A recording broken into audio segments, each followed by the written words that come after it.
পশ্চিমবঙ্গের গঙ্গা নদীর তীরে অবস্থিত নবদ্বীপ একটি মহাতীর্থক্ষেত্র। শ্রী চৈতন্য মহাপ্রভুর জন্মস্থান। 1486 থেকে 1534 খ্রিস্টাব্দের মধ্যে ভারতবর্ষে আবির্ভূত এক বহু লোকপ্রিয় বৈষ্ণব সন্ন্যাসী ও ধর্মগুরু মহাপুরুষ এবং 16শ শতাব্দীর বিশিষ্ট সমাজ সংস্কারক ছিলেন চৈতন্য মহাপ্রভু। তারই দেশ এই নবদ্বীপ।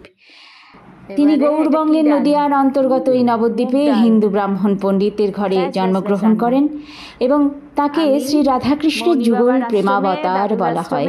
শ্রীকৃষ্ণ চৈতন্য ছিলেন শ্রীমদ্ ভাগবত পুরাণ ও শ্রীমদ্ ভাগবত গীতার উল্লিখিত দর্শনের ভিত্তিতে ভক্তিযোগ ভাগবত দর্শনের বিশিষ্ট প্রবক্তা ও প্রচারক।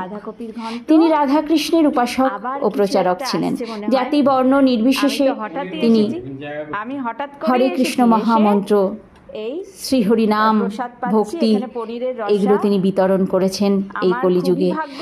আর সেই পুণ্য তীর্থ নবদ্বীপেই রয়েছে মৌনী বাবার আশ্রম। শ্রী শ্রী 108 স্বামী যোগানন্দ ভারতীজির আশ্রম মৌনী বাবার আশ্রম।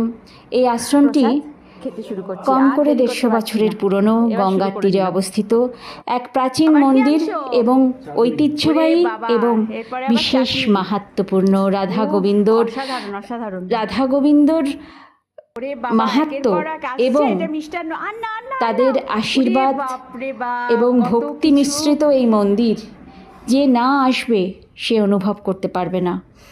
আজ দশমীর দিন এখানে মা দুর্গাকে ভোগ দেওয়া হয়েছিল। আজকে অন্নভোগ, মুগ ডাল, বেগুন ভাজা, গন্ধরাজ লেবু, বাঁধাকপির ঘন্ট, মোচা ঘন্ট, চাটনি, মিষ্টান্ন, পনিরের ডালনা, রসগোল্লা ইত্যাদি নানা রকম সামগ্রীতে মা দুর্গাকে ভোগ নিবেদন করা হয়েছিল। এবং নাট মন্দিরে রয়েছে রাধা গোবিন্দ, সেখানে নিত্য সেবা হয়।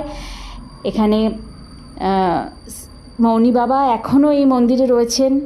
তিনি বাহ্যিকভাবে হয়তো আমরা জানি 123 বছর বয়সে তিনি দেহ রেখেছিলেন, তাও বেশ কয়েক বছর হয়ে গেল। তবু আজও একইভাবে এই মন্দির এক স্মৃতিসৌধ এবং রাধা গোবিন্দের নিত্য সেবা এখানে চলে। অদ্ভুত এক আধ্যাত্মিকতায় পূর্ণ এই আশ্রম নবদ্বীপে গঙ্গার তীরে অবস্থিত। যে না আসবে সে উপলব্ধি করতে পারবে না। যে মানুষ ভক্ত নয়, হয়তো ঈশ্বর কি বোঝে না, সেও এখানে এসে এমন কিছু অনুভব করবে, মানুষের জীবনই বদলে যাবে। হরে কৃষ্ণা।